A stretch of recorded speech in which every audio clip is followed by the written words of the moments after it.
find yourself getting passed by multiple cars, as I mentioned earlier on. So Nurov in a very precarious situation, but he often finds himself in these places. He doesn't qualify as well as he races. Up front, they are getting with Lee Aberdeen and Luca Varani not very far apart at all here. But I just want to see how Alistair Haig deals with Marcello Kessler coming around the old hairpin.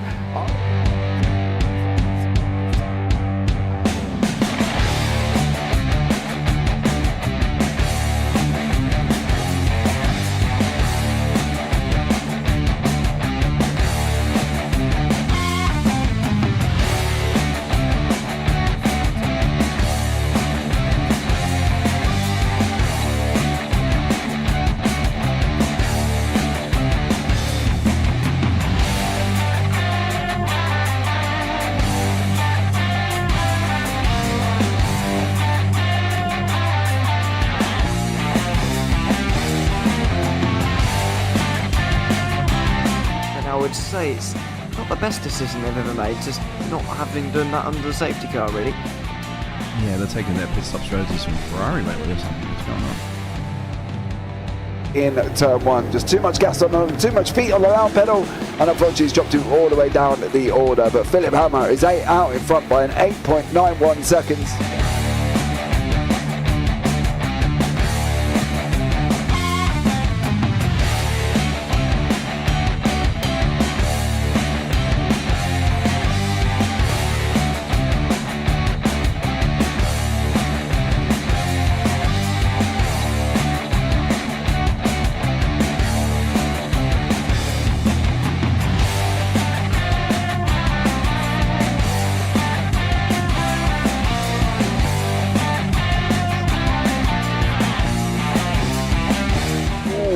Dan Michael is a wall there, sir. And it definitely doesn't want to be hitting that earlier on as well. Difficult, the understeer is in the dirty air through that final corner because it's such a long corner and you get dragged off into the grass very easily. He'll have the slipstream down it towards the chicane. Peterson was briefly alongside, but that slipstream has saved him and kept him in third. Yeah, Varani now lost a little bit of time to Aberdeen, about half a second. Peterson is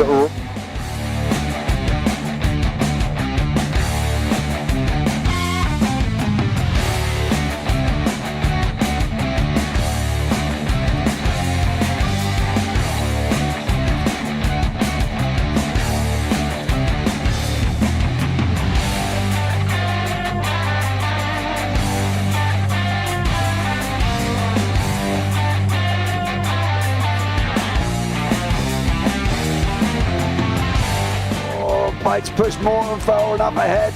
He's got out of line. It's now Pike going to have a go at Werrell. Don't push him off. He's in the championship fight.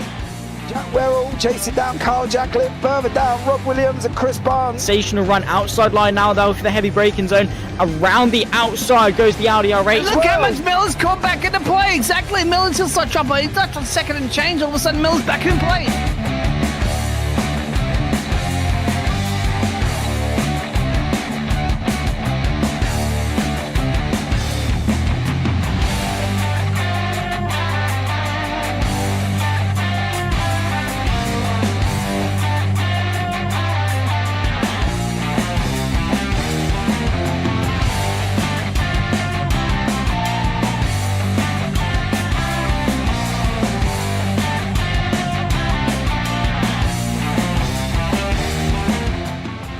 Moving on to the back end of Phil Jocelyn. So there's been a lot of movers and shakers in this first 2 laps here for race. Absolutely serious racing league. Everybody's allowed to have fun. Yeah. It's all about the entertainment, so I hope everybody is enjoying themselves out there in the chat. We know that Ron is been enjoying himself watching. And Burger King machines off into the grass a little bit there. Is that really bunching up now?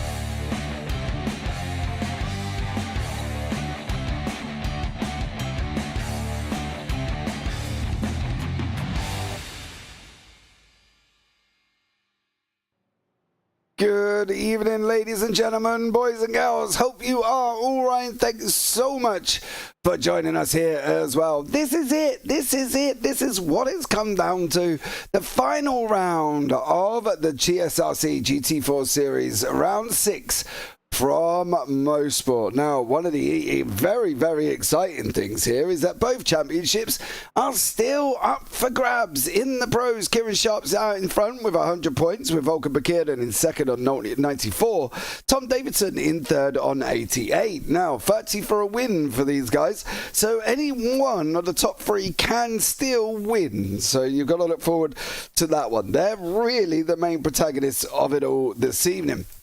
In the AMs, it is Ian Pfeiffer out in front on 105, but William Chandler can win as well on 99. It's 30 for the wins for the AMs and 24 for seconds. So either one of these we can win, and then it goes back to countback, which hopefully we will be able to bring you up. If we bring you up any results, they are only provisional, okay, until this gets officially announced. I'm James Parfitt. I'm going to be joined in the booth by Nico Hillebrand here again this evening. Thank you so much for everybody that has joined us here. Phil across the pond, welcome in as always on that one. Nico, final round of the series. We've just gone into qualifying. We've got some maths to do. How's this going to work out this evening? Hopefully quite well. Hello, everyone. Glad to be here again, and especially at such a fantastic race circuit, Canadian Tire Motorsport Park, or Mosport Park. Quite a long-standing history with the circuit since 1961, and as you said, very tight fight for the championship today. I actually prepared an Excel sheet with automatic calculations, so I can just put in the different points on the fly and see how stuff would play out provisionally. Well, there you go then. At the end of the day, I haven't got to worry about trying to do maths and commentate at the same time, because that would just be absolutely horrendous. So there we go. But we are in qualifying now.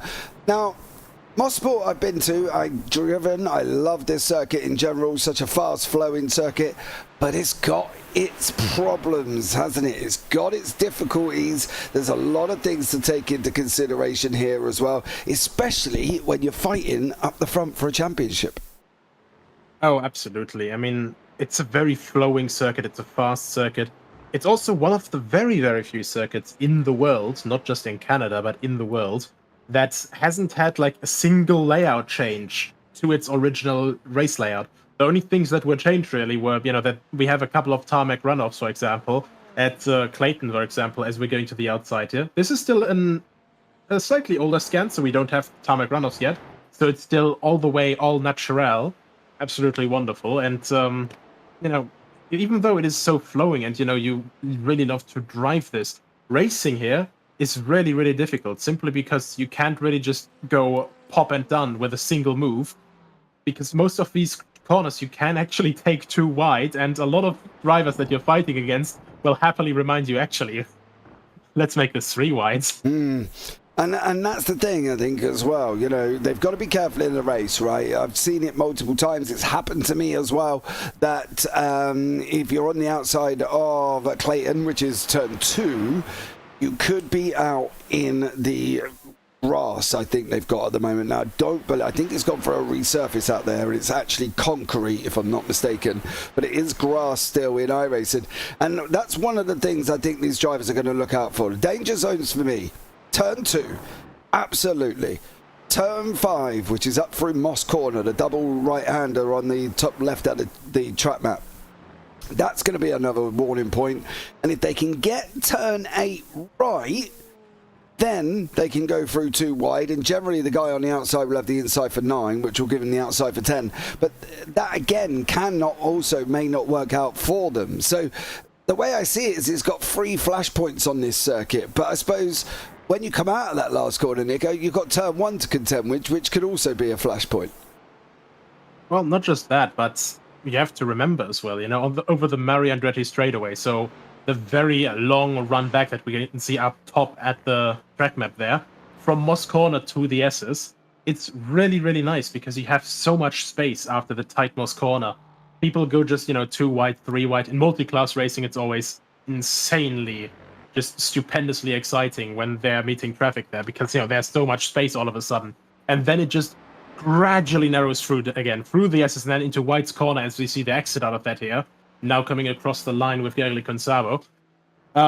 It just always goes with this motion of open, close, and that's just such a beautiful rhythm that you can find pretty much nowhere else in the world on a racetrack like at Mosport. Yeah, I do. I agree. I think the circuit flows really well. Kieran Sharp is improving on his time. We've got Tom Davidson sitting on the top at the moment. What's Kieran Sharp going to be able to do as he goes over the line? Is he going to break into? Well, he does break into. He goes pole on a 1:22.569.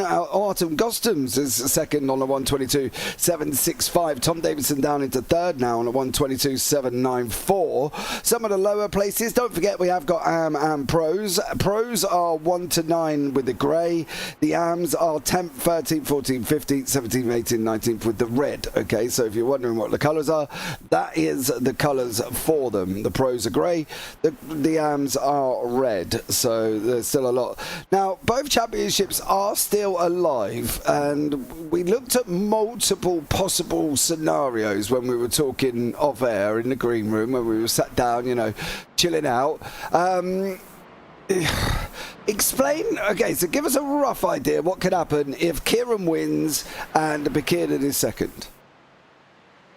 Well, basically, if Kieran wins, Bekirden is second, then that's just straightforward, you know, 130 points for Kieran Sharp, 118 for Volkan Bekirden.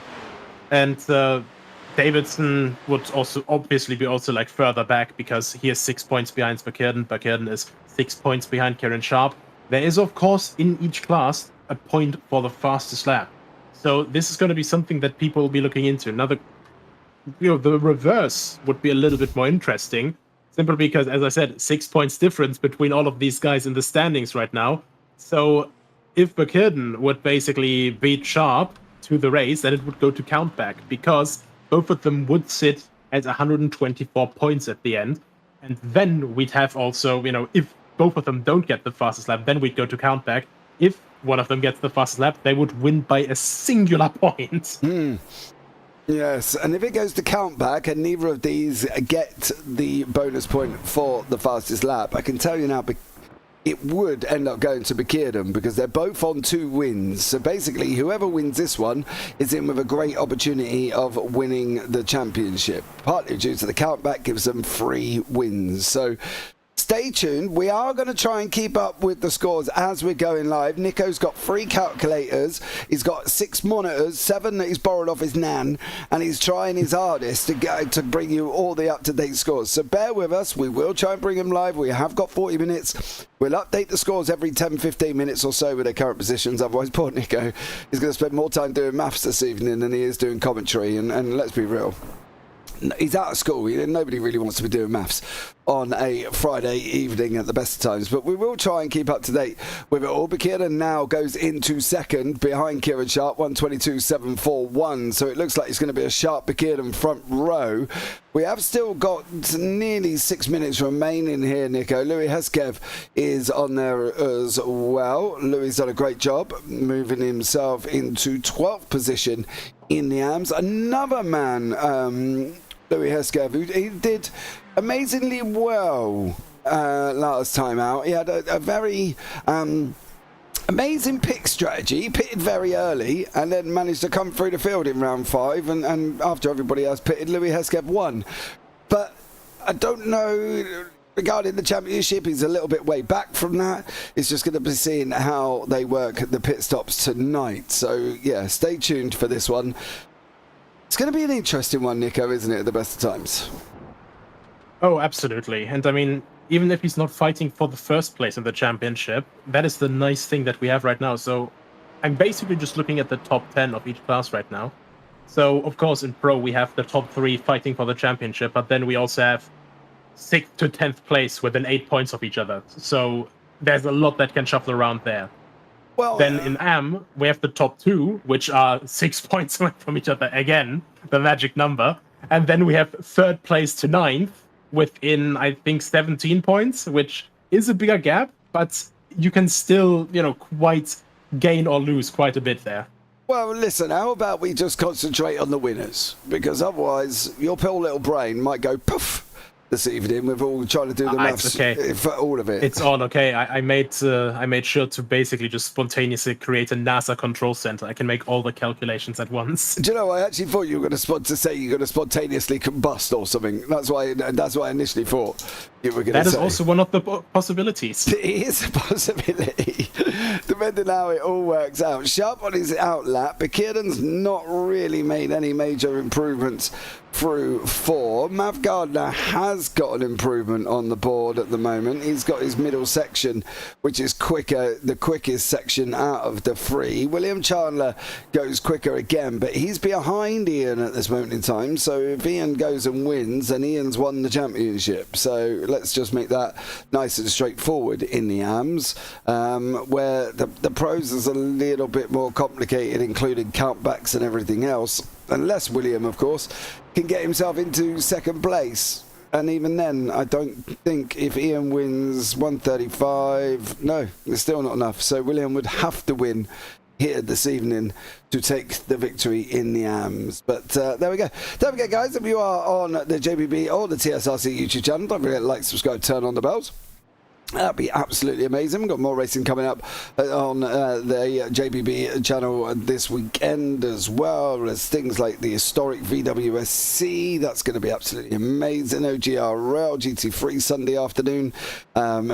Super Formula Lights. We've got GR86s. We've got it all coming up over this weekend. So stay tuned on that one. And if you really want to look at some Shelby Daytonas, join the VWSC on Saturday evening at about 7 o'clock. They're at Copadiana there, and that is a very interesting racetrack indeed. Have you driven Mosport much, Nico? Honestly, not as much as I'd like. Mosport is one of my favorite circuits of all time. A friend of mine actually holds a lap record here in real life in the Jetta TDI Cup. Really? And yeah, he did a guest start after basically winning the junior standings in the VW Lupo Cup here in the early 2000s. Yeah. So he basically got flown over by VW to take part in the race as well. Missed free practice because his flight was delayed. Did qualifying, obviously because he was driving the track and car for the first time. He qualified a bit further down, and then the race that he was in, starting from further back, he basically worked his way up and started doing lap records in the car. Nice. Well, yeah, shout out to Maximilian Hackländer, a good friend of mine who taught me how to drive. Well, if you're ever going to, prove to people how fast you actually are, you might as well go and take that records. Hayden Miller, I've lost all pace. Might as well put me in the AM. Oh, come on, Hayden. Copy somebody. Go out, follow somebody, and copy somebody. Will Chandler, hold on, well, I do want to pick up on this, though, because he's got a green, he's got a purple. What's he going to do through 9? He looks nice and tidy through 9. Is he going to go around 10, okay? Mr. Chandler, he is. And he's going to come over the line. How is he going to get on? He didn't improve on the... Oh, he jumps up into 7th. William Chandler jumps ahead of Ian Pfeiffer and goes into 7th place. That has just made Nico's head explode with the mathematics he's now going to do. I mean, the thing is, he's also quite a bit ahead now, so he's going to be putting a couple of pros in between them as well. That means even with a great start, Pfeiffer cannot attack him at the start, and yeah, okay. Now he's still pushing hard, maybe pushing a little bit too much, and goes, wait, hold on, I've already got class pole position. I can stop pushing for a moment. Yeah, that's absolutely amazing that William has just gone out and done that. He has just, well, put it on 7th. He's 8th now. He's just gone down a couple of positions there. So we have coming into the end of qualifying. Last couple are going over the line now to finish off their runs, and hopefully we'll be able to bring you up the grid very, very shortly. I'm going to pick up on Artem Gustams at the moment because he has got a purple on the board. He's coming round turn 8 through the left-hander of 9. Here is Artem's, and then he's going to go over through turn 10. What's he going to be able to do? Is there going to be an improvement on the 1:22.763? Well, he's got a purple, he's got a green, he must have improved. Oh, he does! 2nd place! Oh! Artem Gustams says, I'm going to go to 2nd. Absolutely stunning job from him, Nico. If you're ever going to get a decent time on the board, you might as well do it with less than about a minute left of quali, because nobody's going to try and get past you at that point. Yeah, and I mean, the nice thing is right now, if I see it correctly from our entry list, the top 3 are also now 3 different car makes, which, brand variety and all that stuff. And, GT4 is one of the best ones for that. Smoggy now going up to 6th place. He's currently in, if I remember correctly, in 5th place in the standings. And still within striking distance as well for some places ahead. So that's going to be helping quite a bit as well as, the ambulance behind my house is also trying to get in on the racing action on the track already. Fair play. Why not? Stefan Mellis has got to put himself in the lead of the AMs. That puts William Chandler. As I say, that kept Richard Phillips goes over the line and pushes Pfeiffer down even further into 14th. So, yeah, lots going to be happening here. So stay tuned. We will bring you up the grid very, very shortly on that one. And we'll let you know what goes on and who goes where. So, Phil, I hope you're okay. How are you? Have you had a good day, dear sir, as well? It's been very interesting here in the sweltering heat of the JPB office. And it's not getting any warmer, I'd like to point out, either. So there you go.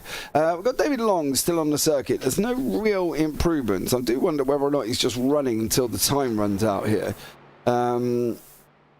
because he's not making any improvements and yeah, not going any quicker. So we'll keep an eye and see what he does here as well. But at the moment it's looking like Kieran Sharp. Tom Davidson did Artem Gustafson's right at the line there. So here is the grid for the 40-minute race. There we go. Kieran Sharp is on pole position with Tom Davidson in second, Artur Gustams in third, Volker Bekierden in fourth, Bobby Moss there in fifth with Philip Smoggy in sixth, and Liam Giles and Jamie Nuttall share row four. Stefan Mellis leads the AMs with William Chandler in 10th place. Guillem Hamling and Gurgly Consabo round out the top 12. Then we've got Richard Phillips, Ian Pfeiffer in 14th, Louis Heskev, Hayden Miller, David Long, Bart Raven, Ron Maynard in 19th with Matt Smith, Johnny Wu, Mav Gardner and Thomas Coroner rounding out the top 23. We've got 23 runners here as well, Nico. I would say normally I would trust 23 cars on the circuit, but I am a little bit worried that 23 cars round this difficult circuit, is it going to cause a problem, do we think? I don't think so. It's a short lap overall. We still have, not the biggest speed differences and stuff here, like with multi-class or with Formula 1 back in the day. So I think we should be fine. We have plenty of space. We have over 4 kilometers for 23 cars. That is a respectable number of meters per car. I can't quite do the calculation in my head that quickly, even if I want to. But it should be fine, in my opinion. Like, these guys know what they're doing. We had barely any carnage at Long Beach, and yes, I think it should be fine. Well, we are going to go round on a pace lap here to see how these guys get on and get nestled in, get their tyres warmed up. So now is the time, guys. If you want to go and get a drink and grab some popcorn, I'd probably suggest you go and do that straight away, because trust me, once this gets going, yeah, good luck. It's going to be very, very interesting indeed. So we're going on turn 2 currently at the moment. Let's jump on board with Tom Davidson here, the man sitting in second place. There is Mr. Sharp ahead of us as well. And I think the run out of turn 2 should be fairly straightforward. But you've got this right-hander of turn 3. Now, again, if somebody goes deep into 3, they're going to be pushing the person out in 2.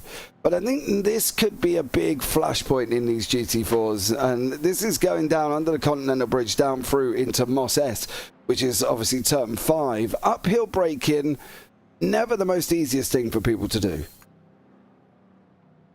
I think it's mainly the load changes, like just normally uphill, it's completely fine. But the thing is, we're not just quite going uphill here, we are going down a crest, basically coming into Moss, and then going back up and then over a crest that is going slightly off camber.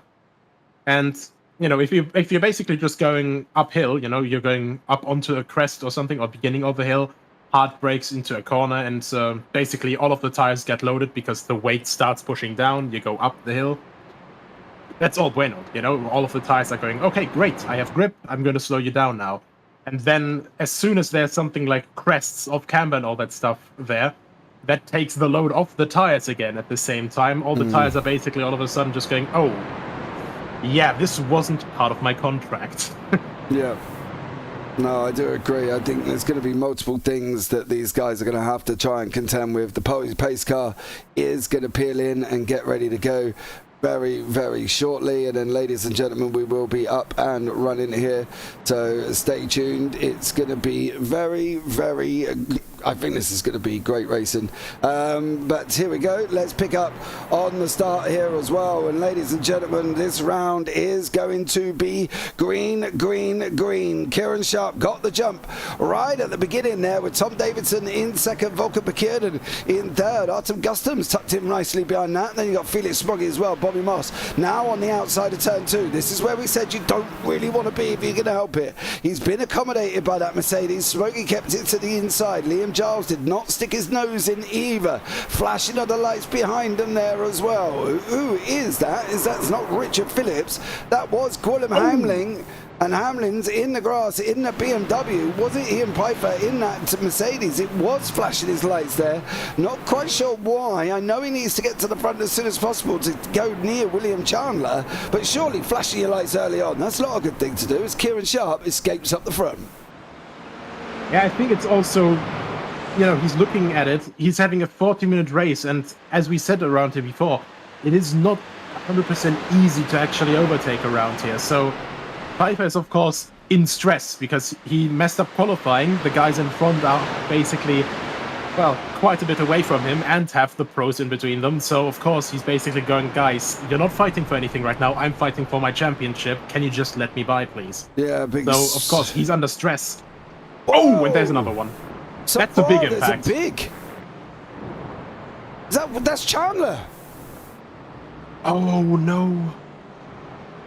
That's William Chandler involved in that with Liam Giles. Oh, he's come back on. Who is the Mercedes? Was that Customs? It is. If you're ever going to cause drama, do this. Oh, he's ran wide. Slides a bit wide there. Brake, brake, brake. Oh, Chandler goes in his back end and then puts it in the wall. Surely Customs must have been braking on that grass. It's not. Yep. No. Yep. Oh, he was on and off the brakes. Man, that's a rough one to call because, you know, of course, he slides off and he's on the grass.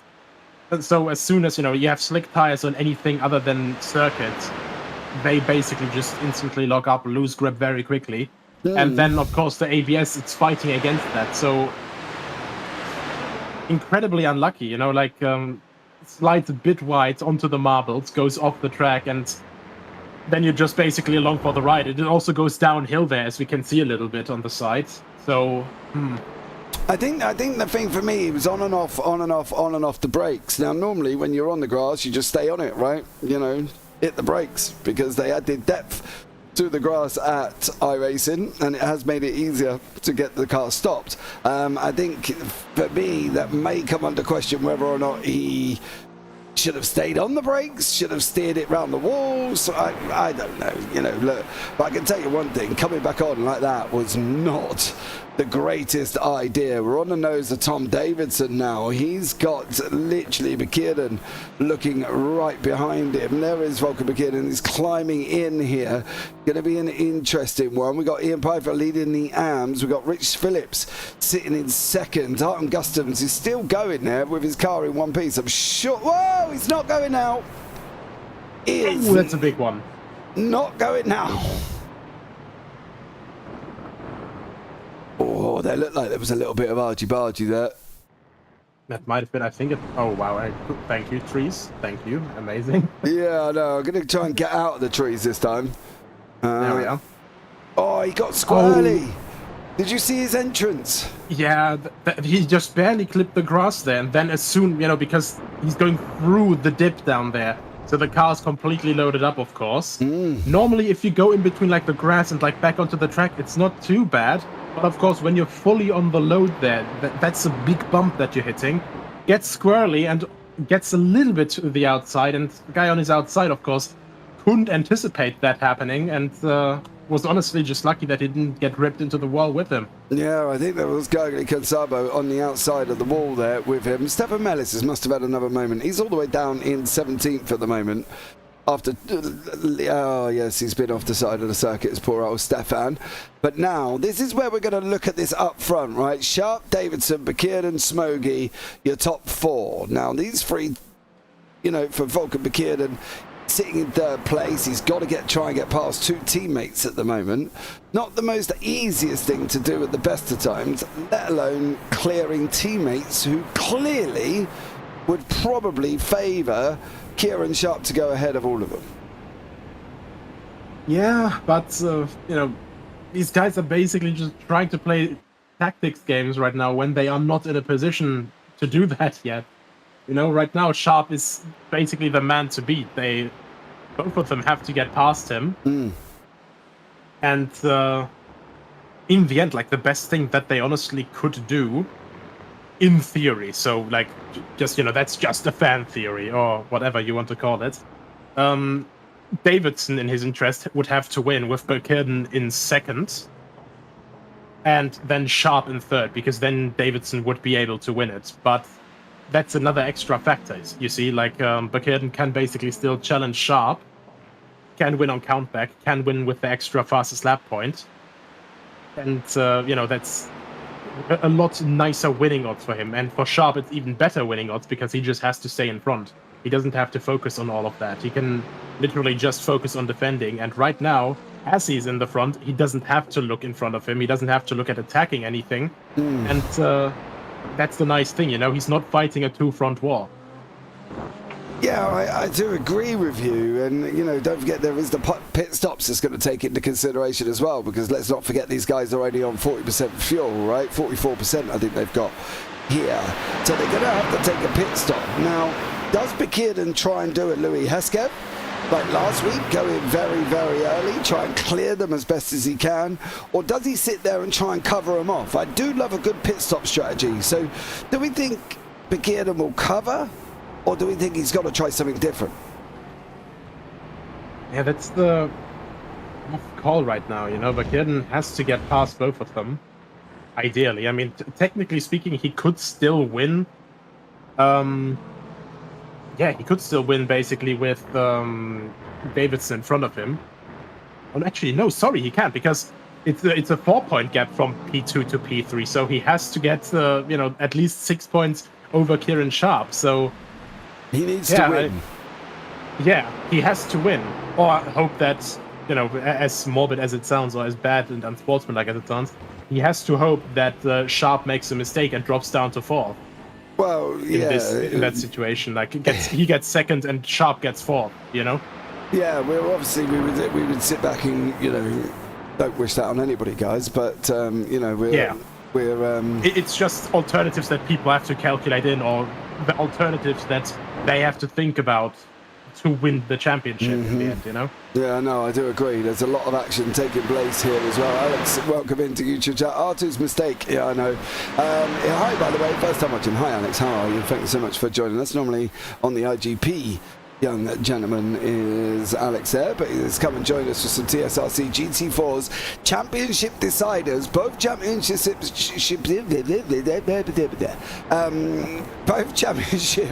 are out for grabs. Ian Piper at the moment, if he stays where he is in 6th place, number 5, number 11, sorry, he will win the AM championship. William Chandler had to beat him and hasn't. Well, had an accident, and unfortunately he hasn't. So, really, well and truly then at this moment in time, our battle is here. Our battle is the pros. Our battle is between Kieran Sharp, Davidson, and Bekierden. Now, all 3 of these can win the championship, but there's lots of mathematical things that poor old Nico's got a headache about trying to work out in the background. So we've got lots going on. We're basically, well, 10 minutes in now. We've got half an hour to go. Pit stops probably within about the next 6 minutes, 6-7 minutes maybe at the most. And then we'll start trying to see how this unfolds. For me, Volker Bekirden, Nico, got to do something different on the pit stop cycles. Yeah, I think he would probably be the one that could benefit most from trying an undercut, especially because, you know, just trying to stay clear of traffic, move the quickest up as possible. But the problem is, of course, you know, he can't quite anticipate how the traffic is going to play out or how the others will also hit in, you know? And right now it's basically just those three guys in a dogfight with each other.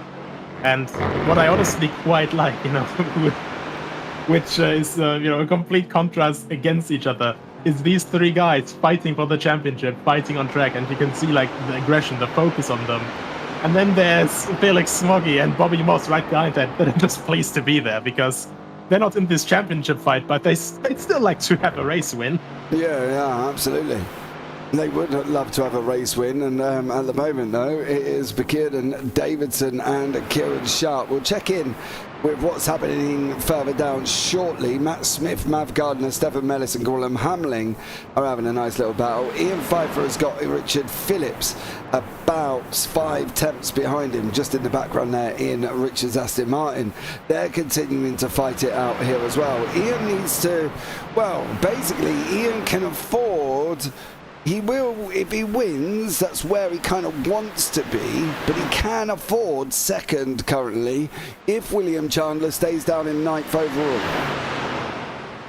I mean, right now, all of the pressure that I was mentioning on the first lap, as soon as Chandler hit the wall, as soon as he, you know, couldn't avoid the rejoining Mercedes from the grass, basically all of that pressure dropped off of Pfeiffer's shoulders pretty much.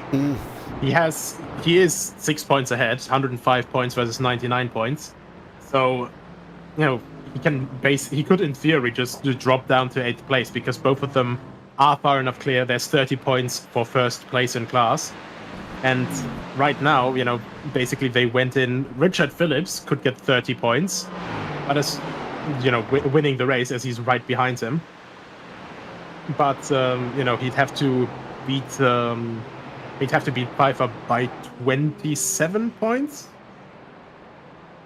Yes, 27. Not possible in a short grid of AMs, right? Yeah, it's just not mathematically possible. So the only way that, you know, we get an absolute upset right now would be if, you know, if Chandler had to park the car and then Pfeiffer gets maybe wiped out in traffic or something, or makes a mistake, then Phillips could theoretically, no, actually, no, he couldn't mathematically still win. He could still get even points with Chandler, actually. Sorry, I made a calculation error there. That was on the fly. That's all right, don't worry. There's going to be a lot of it, I think, this evening, and that's no offence to you, Nico. I just think, unfortunately, there's a lot going on here as well. 15 coming just past 12 and a half minutes to go now. Sharp, Davidson, Bekirden, Smoggy, as they were. They have not changed whatsoever their positions. Now, the top two are still in the same positions. Bekirden's up 1, Smoggy's up 2. Bobby Moss sitting in 5th place as well. Kieran Sharp under pressure. Davidson trying to go around the outside of turn 3. He gets a little bit squirrely. This is going to give Bekirden the run on the inside now. Volker Bekirden, is he going to be able to get the inside of down through the Continental? Under the bridge they go, up the hill. I think Bekirden's going to have that inside line. Davidson opened himself up by trying to go around the outside of turn 3, and Bekirden snuck it up the inside there. Said thank you very much, as we watch Felix Smoggy try and get the power a little bit too early, and that Mercedes nearly step out. Yeah, not just that. I think also just trying to get alongside a bit too early was for the liking. But of course, Davidson just got slowed down quite a bit there. He had to step out because Bekirden was going past anyway. There was no way to hold against that anymore. And Smoggy just attempted to just get alongside and start out accelerating as well, but killed too much momentum there and just couldn't get the job done. But yeah, Bekirden now definitely in the fight. Now he's in a far better space, well, tactically, strategically, and everything, and is seeing the back of the man that he wants to see the back of, and hopefully soon the front of, Kieran Sharp in first place. Yeah, Bekierden is basically wanting to get as close to this McLaren as possibly as he can here. This is where he sits in that order now, doesn't he? This is where the decisions need to be made. He passed Davidson due to Davidson's making his own error, and that was only because he tried to make an overtake on the outside. Bekierden went up on the inside and said, well, you're going to try that, I'm going to do this one. Davidson, just... Has he lost his position? I think he might have just lost that position to Smokey there. Nearly lost that position. Not quite. He actually kept it. Yeah, I think he was a bit more prepared for that now, you know. Smokey tried to basically go, okay, this is your weakness. You lost the position last time like this, and now there's Bobby Moss down the inside for the first part of the SS, but sticks back out again. My goodness. Do you think, from Bobby Moss's point of view, he's going to want to race on the circuit, right? But does he need to get well and truly involved in this? And I say that well and truly because obviously for Bobby at the moment, he's sitting in the order further down. He's right the way down in 7th. I suppose tied on points with Josh Millington, maybe can get points ahead of Smokey if he does here with the pit stops. So we'll have to keep an eye and see on Bobby and how he gets on. In the AMS, it's still Piper out in front. He's still winning quite happily at this moment in time. So the AMS, they're still separated, as you can say, by 0.8 seconds to Richard Phillips. But the gap down now, all the way down to the final place. Where is William Chutt? Nearly 1 minute and 3 seconds behind Ian Pfeiffer here. Yeah, that's a lot, isn't it, for William to even remotely think about trying to get back. And that's, well, the Pfeiffer is just, you know, completely clean now. He basically had the race start he needed. He basically just stuck out of trouble, even with the qualifying issues, so to say. Richard Phillips, wrong name there, is right over his back. Not quite in a striking distance, though. And obviously is basically just there for the race win and making sure that he gets 3rd place in the championship. So, yeah, right now it's a very precarious situation for both of them, you know, obviously because they are in a quite comfortable position for each of their ambitions. But of course, Richard Phillips is still probably looking, hey, a class win would still be nice. Yeah. And meanwhile, for William Chandler, just all went wrong at the end of lap 1, and it's just, well, you know, it's almost a Shakespearean tragedy at that point. Well, they're close to getting lapped here. That is, I believe that's actually Mav Gardner up the road at the moment. Chandler's a little bit further up there. The leaders are coming again. You saw Bekierden almost have a go at Kieran Sharp. I think it could be Bekierden's opportunity now. If he's going to take a run, he'll have a run at him very, very shortly here. And now it's all about what is Bekierden going to do. He stays there again. Is there a little bit of a fuel strategy coming in now? Because we're almost 20 minutes in. We're going to start seeing pit stops very shortly. Do we think there's a little bit of a fuel strategy situation coming in here for Bekierden? And that's the big question now as well, because these guys, of course, they have a smaller fuel tank than you'd normally have. Normally, the GT4s do around 1 hour to 1 hour 10 minutes on one full set of fuel. But the fuel tank size has been limited here, so we have to have a pit stop in these 40 minutes. And of course, that also leaves a little bit of a wiggle room, you know, depending on how big the reduction is, because these guys can look, hey, do I want to do a shorter stint at the start, put everything into being on lower weight at the start to be able to race people directly, or do I want to run a bit heavier at the start, be a bit more conservative, just keep my position, and then as soon as the stop is over, that's where I get my second win, that's where I'll be lighter. I think at the end of the day, they're going to have that 44% and decide what they're going to do from there. Now, generally, they would put the 44% in right at the start and say, right, that's as far as you can run. Off you go. Now, we've had a couple of retirements here on the bottom. You see Gustams is out and Giles is out. But I think that they basically will give them the 44 and then they can decide when and where they're going to go in after.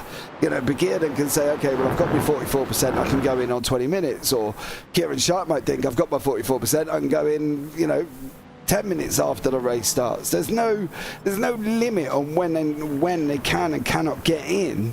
It's just how they're going to play their pit stop, whether or not they're going to try the undercut, whether or not they're going to go long, whatever the situation may be, it's now going to be, don't do it. This is how Davidson lost that position. He tried to go around the outside. Sharp covers him off. Vulcan comes in once more under the Continental Bridge, down the hill. Now up the other side, it's going to be hard on the brakes here. He wants to try and get in a little bit clean. Johnny Woo's in the pits, Jamie Nuttall's in the pits, but Nuttall's been in the pits for the first 15 minutes, so we'll have a look back and see what happened to Jamie Nuttall there. He clearly had a big old moment, did Nuttall, that's put him straight into the pit lane. So, well, if you were here, Nico, what would you be doing at this moment in time? I mean, it's relatively easy. If I was in Sharp's position, I'd basically just focus on holding position. Then, as soon as Begierden goes in, because, you know, I can't anticipate, of course, when the car behind me goes in until it's already too late, I would try to basically go in the lap right after him to pretty much cover him off. And in Begierden's place, of course, you know, either try to brute force it past him, because right now he seems to have the pace, he seems to have the confidence.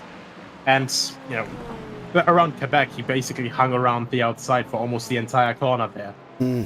But I also have to be thinking, well, Davidson's starting to get closer again. Now this is we have a look what happened here. Ooh! That was Mr. Nuttall. Oh, that was Hayden Miller. That was Hayden Miller and Jamie Nuttall. Jumps back to the pits, does Mr. Nuttall. Job done. That was how he ended up where he ended up, which is currently in the pit lane and has been in the pit lane for nearly 60 minutes. So, yeah, unfortunately for Mr. Nuttall, it was a bit of a disaster on the run there. And unfortunately dropped out. But now, for Begierden, Sharp, if Begierden goes in now, let's just give you a rough idea. Now, this is only rough, so, you know, don't take it as gospel. To be fair, he will come out. If that is even remotely 50 yards or 50 metres either way, Nico, that is clean air. That is about as much clean air as Vulcan Begierden can afford to have here, as it will come out in 11th place behind Thomas Carner. And that is all, the whole of the Moss Straight, or the Mario Andretti Straight, before the next car's even in view. And the question is, like, of course, if you are in the lead group, you know, you have to also look, when will the guys behind us pit then? Because, of course, he wants to make sure that these guys do not hold him up so much. Because if he has to start fighting his way back through, they have the strategy running that they are going to do a very long first stint. He basically has to fight his way through them, then loses more time in that. And, you know, basically, in Formula 1, Ferrari's favorite race strategy. Just don't anticipate traffic, get your guys in, send them out in the middle of traffic, lose 40 seconds, master plan. And they've been doing that for very, you know, in their words, success for a couple of years now. And that's exactly what you don't want in this situation. As Davidson is back on all over for P2. Not quite looking for the outside, though. Yeah, no, he nearly left the outside of 8 open. If you're going to be doing that, you are doing that in a very brave way, right? You are literally sitting there going, I'm going to send it round and I'm going to hold the hell out of it. Round 8, and at the moment, nobody has really taken that opportunity. We've seen it in other cars. I was, you know, radicals and stuff like that, things where you can hang it around the outside and super formulas, but Never seen a GT4 go and hang it too wide around Mosport at this moment in time, so I'm probably guessing these guys don't want to as they go racing down 2 bit. That door's Kieran Sharp. What a defense. He opened up his steering, but Kieran, you cannot keep doing this with Davidson tucked in. He's going to do the same to you. Round turn 3 they go. Now down this straight is Kieran Sharp. He opened up the steering coming out of 2 there, Nico. Cut Bekirden's nose off. Now into 4 we go. Bekirden again. Is he going to be able to get through? No, but he's going to have to draft this time. And can Volker Bekirden this time hang it up to the back of Kieran Sharp? Oh my goodness. These guys are fighting very, very hard. And this, of course, this is the problem that Bekirden has right now. You know, he's basically trying to brute force it past Sharp. But as soon as he does any major attack on him, he of course loses time as well, and Davidson's just sitting right behind him. And of course, happy for every single moment that they lose time, you know, because he's getting back into further striking distance. While they actually also, you know, if you attack harder, you're going to heat up your tires harder. And the hotter your tires are, the more they're overheating, the less grip they'll give you. And the more the ABS and traction control will also slow you down. So it's a tightrope act that Bekirden and Sharp have to walk right now, and Bekirden is arguably in the worst position here right now, you know? That's the thing, he is in the worst position. Phil, is there no quick repair for Nuttall? There is a fast repair, but I don't know if he had it on or whatever the situation may be for Mr. Nuttall. But Kieran's got a run coming out of 3. He is about as close to that to McLaren as he's ever going to get now. Is he going to look for the run into 4? He's not. Downhill, uphill braking, so he's dragging the brake to try and get that car rotated. Kieran Sharp working hard in the McLaren. Now we've got back markers. This is where the situation gets worse in front of Kieran Sharp. That is all the way down in 19th. That's Matt Smith in the M-Class Mercedes. But Kieran's going to get closer. He's coming down 2 tenths. Are we going to reach 1? I don't think we are. Maybe the draft here, Nico, is not as hard as what we think it is, or is not as powerful as we think it is. It's also possibly that they're running different focuses on their setup, Or as is we it- have Kieran jumping in. And that's honestly really, really smart. That is a very good play from him. Smiggy actually follows him Smoggy, follows him in immediately. And Davidson, Moss, and Sharp stay out. But now they have traffic. They have to hope, well, basically count on, that the traffic will just let them through, or that they are still outside of the strike range. But look at that. He's already right all over the back of that Mercedes. Yeah. That is the Matt Smith cracked racing McLaren. I think Bekirden might come out in clean air, you know. He has. Especially with Bart Raven in front, Gergely Kunsabo, Ian Pfeiffer, Bobby Moss. None of them have pitted. And at the moment, this is where I think we're going to see Bekirden at his best. This is where he's going to open these up and he's going to literally go full hell balls lever here. And I wouldn't be surprised if the next couple of laps we see that fastest lap go to him on this racetrack. He's got clean air. He can open up the power of that Aston Martin, Nico, and say thank you very much as he comes around turn 5 on that run up into turn 8. It's exactly what you want to have after your pit stop, you know, a completely open push lap that you just have no worries about at all. You can literally just focus on going forward. Of course, high risk as well, because the more you push, you can also make a mistake. They're in. But Sharp reacted, Davidson reacted, Moss reacted, Pfeiffer reacted as well for the overall position, and probably to cover off Phillips. Yeah, Bart Raven, Gergely Kunsabo goes over the line. Where is Volker Bekirden? He's going to jump Sharp. Sharp's not moving. Sharp is moving. It's going to be Bekirden. They're not going to be up to pace. He's done it in the pits. He had to do it in the pits, and he did it in the pits. Volker Bekirden, we said he had to go in, and he's come out and he's jumped. And he's even worse at the moment. Sharp got jumped by Davidson in the pits. So everything Sharp has done right at the beginning got out the window. Poof, like Harry Potter up a chimney. That is, I didn't expect Davidson to also jump him. So Sharp must have pulled an Oscar Piastri there, a bit slow into the pit box.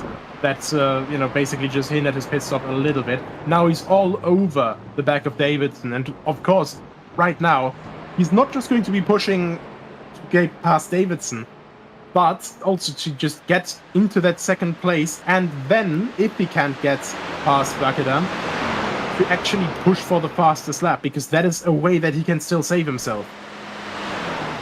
But he needs that second place first. Oh, he also needs to not disappear. Consabo's in. We said Consabo was coming in. We knew the battle was going to be here. Volkan Bakirden did something he needed to do. He jumped Tom Davidson, who jumped Kieran Sharp and sent Sharp all the way down into third. And I say third because there you go, he is in third now. And Volkan Bakirden, what is the situation, Nico? We haven't checked in with the scores. We've got 10 minutes to go. If Bakirden wins, Sharp in third, where are they on points? Okay, let me quickly put it in here. So 20 for him, 30 for him, and 24 for him.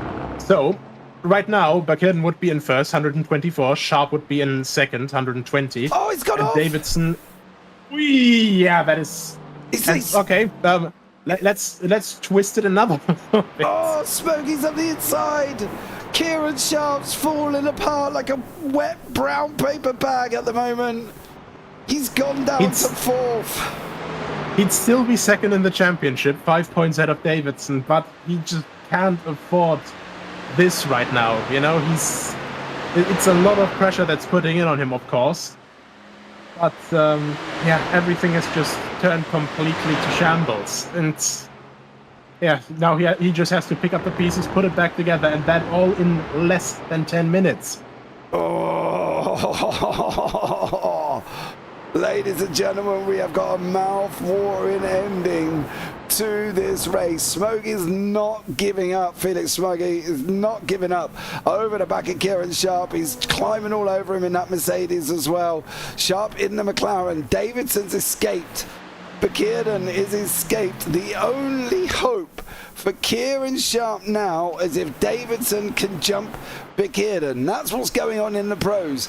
The AMS, well, I think it's Ian Pfeiffer's going to win, right? I think he's too far ahead of William Chandler. Chandler's all the way down in 8th, 17th overall, 8th in class. He's too far back. I suppose the only thing for William Chandler is whether or not he'll hang on to that second place, Nico, if you want to take a minute and give us the update on the AM situation. Okay, so Pfeiffer would be, just win, that's 30 points, and I'm just having a bit trouble right now reading the positions. So second, third, fourth, fifth, sixth, seventh, so 7th place would be 14 points. So still secure, like William Chandler is still secure in second place, but of course that is the championship over for him. Because Pfeiffer will be at 135. Oh, Smoggy's got him on 8. Smoggy got him on 8. He got Sharp around the outside of 8. Sharp's now down in 4th. Oh my goodness. Are you watching the demise of a man who was leading the championship? Has he come in? Has his nerves cracked? Has he just fallen apart at the end of the race for Kieran Sharp? It is fumbling at the moment, and he's now down in 4th. Does he still manage to hold on to second in the championship, Nico? Yeah, 5 points tolerance. And even if Davidson gets the fastest lap, that is, 4 points still. But, Davidson would also have to beat... Davidson would have to beat Bakirden to actually be able to go for the overall championship win. So Davidson would be set in 3rd place. If he gains 1 position, however, he jumps up to. That is the fun part, Like if we are finishing like we are right now, and none of them get the fastest lap, then Davidson has 118 points, Bakirden has 118 points, and Sharp has 117 points. If Sharp gets the fastest lap, then all 3 of them are on 118 points, and we have to go to countback. Is that right now? Yes, that is how the positions are right now. Oh, sorry. That would be if with Bakirden and Davidson switched around. Sorry. Oh, I was going to say, Davidson was first, Buchanan was second, and Sharp was in fourth. Everybody would be on 118. Yes. And then 117 with Sharp. 117, and then that would put Buchanan the winner for the most wins after out of all of this. Yes. Right, okay, well, we've got Stefan Mellis down here in the arms. He's battling Gordon Hamlin. Mellis has had a bit of a rotten one, down 5 from where he started. So you can see here, guys, it's going to get very, very complicated very, very soon. So we'll try and keep you up to date. We've not got long left at all. We've got about 5.5 minutes to determine. Oh, he's been saved. I think Smuggy just ran it off. Oh, he didn't. Smuggy's got the exit out of turn 4. Oh, man. These guys are just all over each other until the end of the race. And I just have to say, James, you know it's a good championship finale when you're breaking out multiple different calculators and still make calculation errors because of all the different situations that you're in right now. And you still, that's the problem, isn't it? You're making calculation errors and you still don't get a set answer. Because I think at the moment, with the fact that we've got Buchanan there, Davidson is closing in, mind you. That's the front end of the TSRC Aston Martin GT4 chasing down another GT4 Aston Martin in Volker Buchanan. This is getting, well, if it stays like this and the amount of time we've got left is about 5 minutes, this could get spicier than an Indian's Vindaloo at this moment in time. So you want to be there. Pay attention at home, guys, because at the moment, Smoggy's lost 3.2 seconds and Kieran Sharp can just not clear Felix Smoggy at the moment. There would still be a chance for Sharp, though. You know, we saw just now that Buchanan got another fastest lap, but now dropping a little bit back into the grasp of Tom Davidson again. If Davidson can get Buchanan, and if Sharp can get Smoggy, then Sharp would still win by 1 point. Aren't we glad that I'm not trying to do the maths here and I got Nico on this, eh? Because let's face it, guys, if I was trying to do it, we would be in deep, deep trouble about now. Of me worship the power of Microsoft Excel. Mate, don't. Hey, look, whatever works, as long as it works, and as long as at the end of the day we get, give or take, a right answer, I'm happy. Because let's be real about it, there is a lot going on in this race, and Tom Davidson is not giving up here for over and Velka Buchanan. They're going down through turn 2, sorry, and now it's just going to be a straight out fight. We have got literally 3 minutes on the clock. My calculations, there could only be one and one more here, depending on how they've crossed the line, Nico. What do we think? Can Buchanan, I tell you what, this man is having it rough. He's just run off the outside of turn 3 as well for Kieran Sharp. If there's ever a man in a state of sheer panic in his car, Nico, it's the one and only Kieran Sharp. And of course, he just got really, really unlucky from the pit stop onwards.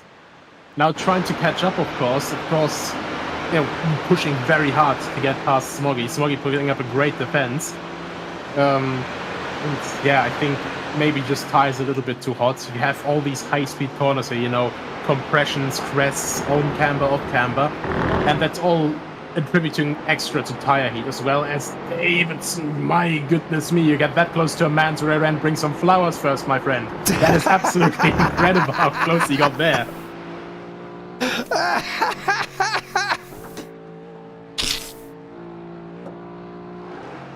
I think I destroyed James with that one. Oh, don't forget the flowers, Tom. I'll tell you that much. Oh, God, blimey. But I think this is a round turn 3 they go. Now, Davidson, this will be the final lap. Their next time around, right? They're going to be on the final lap of the race here.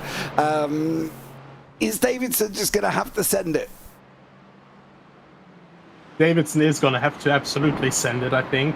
And in corners, he definitely seems to be right on it. You can see how close he's getting on the apex, but he just has to make sure that he gets close enough, maybe send one in the S's, He's going to have to be able to make it stick as well. We're going to have one more lap after this. This is his final shot, pretty much, to get, into the S's here. Maybe he's waiting for the final lap, but I wouldn't wait with an attack with this little time left. No. I gotta be honest, I wouldn't wait either. I would be looking, if I've been given the opportunity, and like Eminem said, you get one opportunity, one moment, are you going to capture it or are you going to let it slip? For Tom Davidson, he's just got to go over the line. Barney's waving. Now, is this going to be the championship win? Is this going to be Volkan Bekirden here as well? Can he wrap this up? Right, last lap, Nico, where we're at, if standings, if it stays like this? If it stays like this, we'd be looking at Bekirden as the champion, Sharp in second, and 5 points out of Davidson. But we have a couple more corners to go. We have Sharp quite close to Smoggy as well in the end. So we don't know what's going to happen there. We have Davidson now right on the tail to Bekirden as they go into Moss corner. I don't think he's close enough. Yeah, not quite, unless he fully sends it. But yeah, I don't think he can, quite frankly. It's not close enough. He's not going to get there. I think this is going to be a Volkan Bekirden championship unless Davidson comes back and sends it so far back. He sends it by Concord, because at the moment it's going to be Volkan Bekirden. Bekirden's coming into 9. He's going to wrap this up. The champion, TSRC GT4 series. They were close, Nico. I did see it. It's going to be Volkan Bekirden. It's going to be Bekirden. Clear and Sharp finishes in 4th. He didn't get past Smokey, and Ian Pfeiffer has wrapped up the AMS. And what a win for Ian. Bad luck for William Chandler. Where are they at roughly in the AMS, Nico? If we give you Pfeiffer in first, Chandler is in first, second, third, fourth, fifth, sixth, seventh, eighth. So that would be... Yeah. Pfeiffer at 135 and Chandler at 112. So both of them would keep their current championship positions, but of course, Chandler demoralizing after fantastic qualifying. And actually, Pfeiffer without a rear end, when did that happen? My goodness. Also just had complete, like, a little fun moment in the race, but was able to just salvage it. Yeah. I'm not entirely sure when that happened, to be blatantly honest. We were so focused on the front. William Chandler comes over the line. I don't think he's going to be best pleased with Artem Customs there. That, of course, put him into that situation. So I'm going to keep an eye on this one, because I think this is going to get a little bit spicy. But ladies and gentlemen, let's bring you up the results here as well once more. And it has been an absolute incredible race here. And, well, Volkan Bekirden in first place, Tom Davidson in second. That is your champion. Bekirden is your champion. Even with the fastest lap, if Sharp got that, he still would not be there. Tom Davidson in second, Felix Smokey third, Kieran Sharp down in fourth, Bobby Moss in fifth. 6th place now, Ian Pfeiffer takes the championship. He takes the AM win with Thomas Carner in 7th, Kyle Gonzalo in 8th, Bart Raven in 9th. Then you got Richard Phillips, David Long, Gwilym Hamlin, Ron Maynard, Stefan Mellis and Johnny Wu. William Chandler down in 16th, Matt Smith and Louis Heskev rounding out the final 18. Then you've got Hayden Miller and the non-finishers of Mav Gardner, Jamie Nuttall, Artur Customs and Liam Giles there as well. And, well, what can we say about that? I'd say that was a very good end to the season, wouldn't it? Obviously, absolute bummer for Kieran Sharp. Like, he drove a fantastic first stint. Mm-hmm. But, yeah, I think he just lost that tiny smidge of time too much in traffic in that one lap. And I told you, that is the one situation where he really has to cover off, where he has to watch out. And Bekirden did exactly the perfect strategy call there. before anything could actually happen with, him getting caught up in traffic as well, before he could actually get held up or anything, goes for the undercut, nails it perfectly, and just gets the win home. Yeah, I agree. He did a great job. We knew he had to go for the undercut. We knew he had to try and make it work, right? Because he had to. And ladies and gentlemen, it's going to be an absolute pleasure speaking to what will be the Season 1 champion of the TSRC GT4. The man went out. He knew where he had to get to. He got to second place behind Kieran Sharp. He went one lap longer. No, he went in earlier, actually. He went one lap earlier than Mr. Sharp, than Mr. Davidson, because he had to try something on track. What did it happen? It brought him out nearly a second in front of both of them guys. Once again here, he's gone and wrapped up the championship as well. Volkan Bakirin, welcome into the booth, buddy. Hey, how's it going? How you guys doing? Mate, I'm amazing. Dude, you have literally won the championship. Yeah, I'm aware. I was made aware at the end. Yeah, that was super fun, man. That was an amazing series. Yeah, I've literally no other words than to say, like, thank you to, all you guys at TSRC, Sharpie, Pike, Jack, Tom, just, it's been a mega series all season round. So yeah, it's been great. It has. And I think you had to try something different. You were stuck behind two TSRC boys who clearly weren't going to give you an ounce of room, right? Let's be real about it. They were going to fight you tooth and nail. So did you sit there and think, do you know what? I have got to go for this undercut. I've got to see if I can make this work. Yeah. I mean, Tom and Kieran are like amazing drivers on track. So, even though, we had some good battles on track and, they were defending hard. Like it was super fun and super clean, like the whole way through. Yeah. I mean, I saw that we were catching up to a train of cars battling for position. Mm-hmm. So I just kind of was like, this seems to be the best time to go in, just to hopefully, reduce the amount of, just sort of on track pace difference, I guess. So I just kind of took the risk, took a little less fuel, I think, too, and kind of had to make it work a little bit in the last stint. But yeah, it worked out, seems like, really well. So. Well, I can safely say it definitely did work out for you, sir. You won.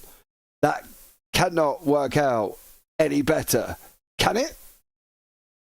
I mean, I guess not. I mean, regardless of winning, like, even if I didn't win the championship and, Sharpie or, anyone else won, like I said, it's been super fun all season. So, definitely will do it again if I have time. I'm kind of busy during the fall and spring, but if I'm around, I'll definitely be back. So all right, mate. Well, fair play to you. Absolutely stellar job and a great victory.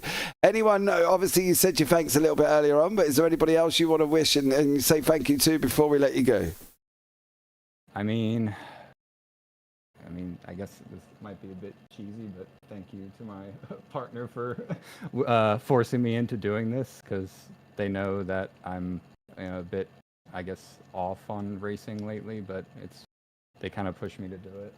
So I appreciate them for that. And like I said, I can't thank the TSRC and the Cracked community as well, which is the guys that I've been like racing alongside all season too. They're all just super awesome people. So everyone here is just awesome. So yeah, I agree with you.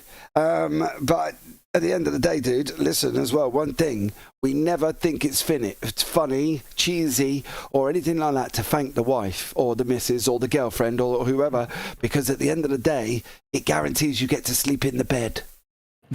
True. You know what I mean? I definitely get to sleep very comfortably. Exactly, With Vulcan. Exactly. So well done, sir. Cheers, buddy. Thank you so much, and congratulations on your championship.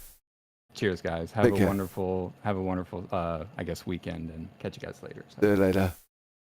Right, next up, we'll finish with the man who was there at the challenge. He was there at the beginning of the race as a possible champion.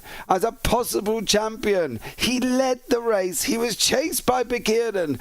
Begierden dived in. Sharp dived in after. Davidson dived in. They were side by side coming out the pit lane. They held each other up.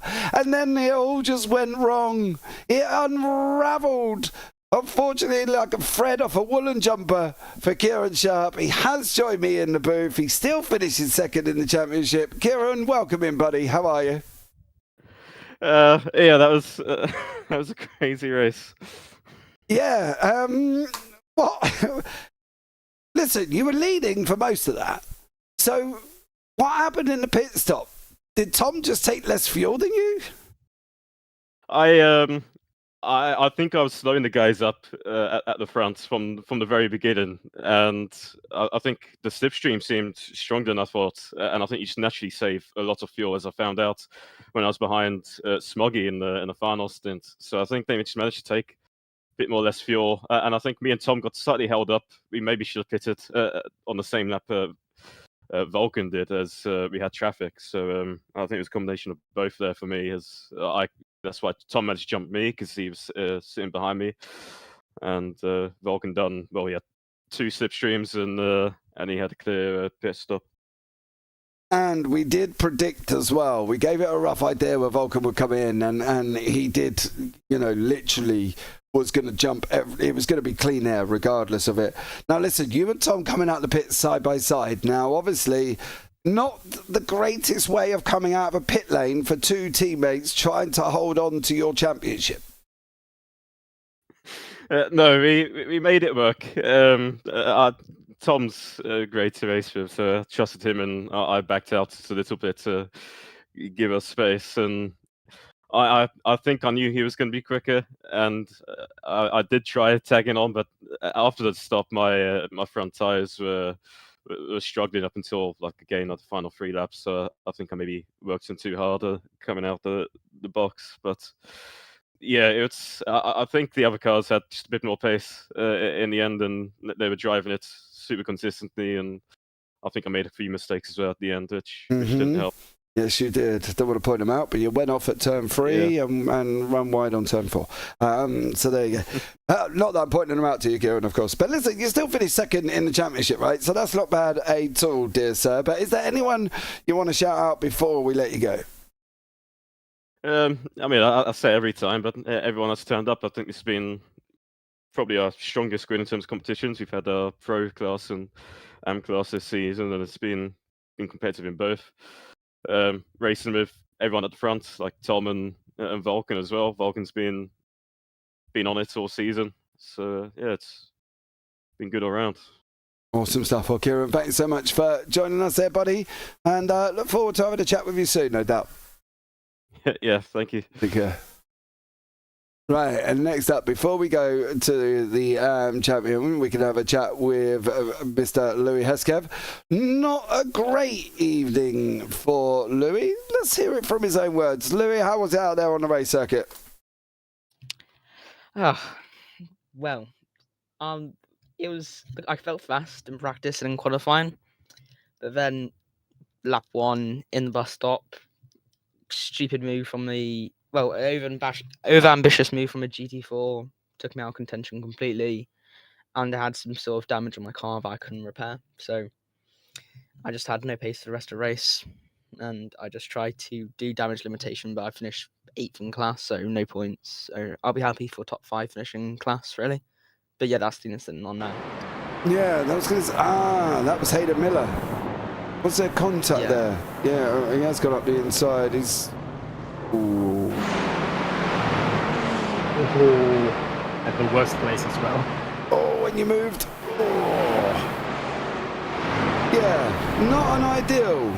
move, but I suppose some may say you probably might argue and go, well, I was alongside, but at the end of the day, alongside isn't a nose hair over a rear bumper. Do you know what I mean? So Yeah. at the end of the day, I do think there's got to be some determination of alongside there as well. How, if you could sum up your season, though, how would you sum up your season? Well, it's going from 11th in round 1, 5th in Nürburgring to first at Long Beach after pre-race penalties. I'd say, excluding tonight, it was a really good season. A lot of development for me in this car. I'm not sure I'll be sticking with the Porsche for next season, but I'll definitely be sticking around next season. I love these cars, and it showed me I can actually race these cars well. Yeah, I personally think I like the McLaren. I've only got the McLaren, so I only drive that. I love the McLaren. I think it's an amazing car. So, yeah, have a try on that one, Louis, as well. But thank you so much for joining us there, buddy. And let's see if you return next season and how you get on. And hopefully come back even stronger. Is there anyone you want to thank before we let you go? Thank you, Fire Sport, for giving me an amazing coaching and team. Is that it? Louis? Yeah, thanks. Oh, Hello? right. Okay, that's cool. No worries. You take care, buddy. Catch you soon. All right, thanks. Bye. And the last person to have a chat with now as well, the man that wrapped up the AM Championship here. It was very, very close with him and William Chandler. There was only 6 points between them, but Chandler got involved in an accident on lap 1. It all went Pete Tong for William Chandler after that, but one man that it didn't go completely wrong is our very own Ian here with us in the booth. Ian, welcome in, buddy. How are you? Oh, I'm pretty great. I start to calm down and realize a bit that I won the championship because the qualification that was very tight, and at some point my heart was oh no, because I saw Williams so far ahead, and finally win on the race and bring the championship home. It's a pretty awesome feeling. So pretty great. Yeah, it was a great feeling there as well. And to be honest, it was absolutely amazing. The racing that was going on this evening, the tightness that was happening was absolutely incredible as well. Did you think you could come in with it tonight? Did you think you could take the victory here? Thanks to my teammates. Dave, I don't know if you're watching. So David Nish also helped me to prepare the race, and also I knew that I was prepared to be consistent on during the race. I knew that my problem would have been the qualification, because I'm not a quali man. So my goal was just being as top as possible and being close as possible to William. So, and after in the race, I knew that the start is my strongest point. So I was when I saw that I was nearly close to him on the grid, I was I'm gonna try everything to be just right behind him and have a fight for the win. And like you said, he had unfortunately an incident at the end on lap 1. So the end. I just have to control the race, don't crash the car, and just bring the car home. And but I think if he didn't crash, maybe we could have a fight. So things are like they are, and it's a shame for him because I think he deserves as well the win. So GT for him for being such a strong competitor for all the championships. So Yeah, I agree. I think it's been great racing from all of you, and well done to you, dear. So you give a brief little shout out a minute ago, but is there anyone else you want to shout out before we let you go? I would say thanks for everybody who's following me, support me, and give me some helps during all these weeks because like I said some previous round, that's my first championship on iRacing, so I had a lot of things to learn, and just thanks to the team Satellite Racing who just helping me to improve, and winning the championship is definitely for them. But yeah, like I said, everybody who support me, also my family, I would say as well. So, just since I'm child and start sim racing, just follow me. Compromise some weekends for the races, and so for this person, this victory is for them. So. Okay, mate. Well, thank you so much for And thank you for joining us. I was thinking, I was saying, just saying thanks for recording the championship. You made an amazing job. You and I don't know. Sorry for the Nico. others. For just your perfect job. It was just amazing to watch again after the races. Just watch the streams. Yeah. Awesome stuff. Well, thank you so much there, buddy. And I look forward to seeing if you can come back next season and defend your championship, buddy. Yeah, I hope I will be able to be there. We'll see the schedule for the championship, but if I can, I will be there to hopefully fight maybe for more. No, man. Take care. Have a good one. Thanks. Well, there you go, Nico. I think we've got a very happy pro winner. We've got a very happy AM winner. To be fair, you know, Ian sounds very ecstatic about his victory in the pros, and I think that's absolutely amazing, and so he should as well.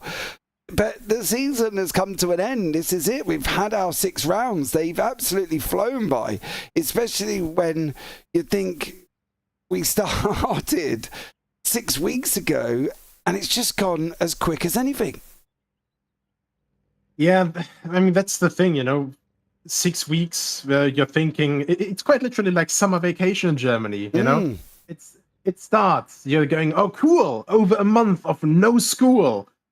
And then the first week goes by, and you're going, oh, well, that was quite nice. Yeah, second week comes by, and you're going, okay, yeah, this is still a lot of fun. Third week comes by, still having great fun.